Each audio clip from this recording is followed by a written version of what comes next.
क्या सचमुच पति का जूठा खाने से प्यार बढ़ता है? विवाह के बाद शिल्पी जब पहली बार मायके आई तो माँ ने इत्मीनान से बैठकर बेटी का हालचाल पूछा। ससुराल में सब कैसे हैं? सास ससुर का स्वभाव वगैरह वगैरह। शिल्पी ने सब कुछ बताया और फिर बोली कि माँ मैंने वहाँ एक नई बात देखी है। माँ ने आश्चर्य से पूछा क्या? तो वह बोली मेरी सास सबसे अंत में खाना खाती है। कई बार तो कुछ भी नहीं बचता तब वह पानी पीकर ही रह जाती है। परंतु उससे भी अधिक विचित्र बात यह है कि वह बाबूजी यानी कि मेरे ससुर की थाली का बचा हुआ खाना ही खाती हैं। माँ बोली हाँ बेटी, पुराने जमाने में यही रिवाज था। औरतें अपने पतियों के खाने के बाद उनकी थाली में ही खाना खा लेती थी।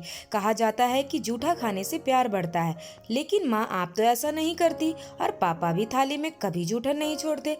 अब समय बदल चुका है बेटी और हम लोग शहर में रहते हैं। गांव में ये चलन अभी भी है। परंतु तुझे क्या, 2 दिन बाद तो तुझे शेखर के साथ मुंबई चले जाना है। छोड़ इन बातों को, माँ ने कहा तो शिल्पी बोली हाँ मुझे क्या, लेकिन मन ही मन उसने कुछ निश्चय किया। शेखर के साथ वापस जब वह अपने ससुराल गई और सास को ससुर जी की थाली में खाते देखा तो उसने कहा माँ जी कल से आप फ्रेश थाली में खाना खाएंगी और बाबूजी भी जूठन नहीं छोड़ेंगे।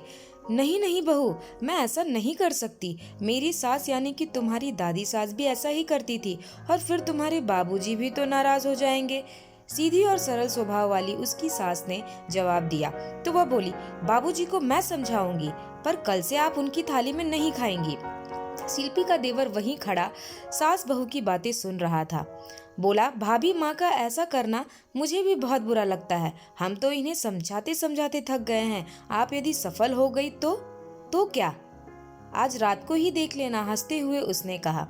रात को सबके खाना खाने के बाद जब ससुर जी ने अपनी थाली शिल्पी की सास को दिया तो शिल्पी ने उन्हें नहीं कहने का इशारा किया। उसकी सास भी शायद अब यही चाहती थी। सो अपनी हिम्मत बटोर कर बोली मैं इस थाली में नहीं खाऊंगी। आपने जो खाना छोड़ा है उसे गौ माता को खिला दूंगी। पत्नी की बात सुनकर ससुर जी चिल्लाए तेरा दिमाग तो ठीक है ना, बरसों से चली आ रही परंपरा तोड़ देगी। अब शिल्पी बोली बाबूजी आप एक बार अपनी थाली देखिए, इसमें आधी रोटी ही बची है और सब्जी के नाम पर आलू के 2 टुकड़े। पहले क्या हुआ मैं नहीं जानती, लेकिन इस उम्र में माँ जी को पूरी डाइट मिलनी ही चाहिए। घर के सभी सदस्यों की थाली में 5 पकवान हो और माँ जी को सिर्फ ये रोटी, ये कैसा न्याय है? पर ये रिवाज तो सदियों से चला आ रहा है। ससुर जी थोड़े नरम स्वर में बोले तो शिल्पी की हिम्मत बढ़ी। बोली बाबूजी पहले हम चिट्ठी द्वारा समाचार देते थे। टेलीफोन आने के बाद चिट्ठी पत्री बंद हो गई।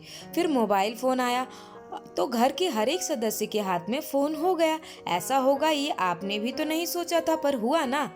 बाबूजी जो बरसों से चला आ रहा है उसे हमें ही तो बदलना है। अब तो माँ जी भी बहू से सास बन गई है। अब तो उन्हें अपनी मर्जी का खाना खाने का अधिकार होना ही चाहिए।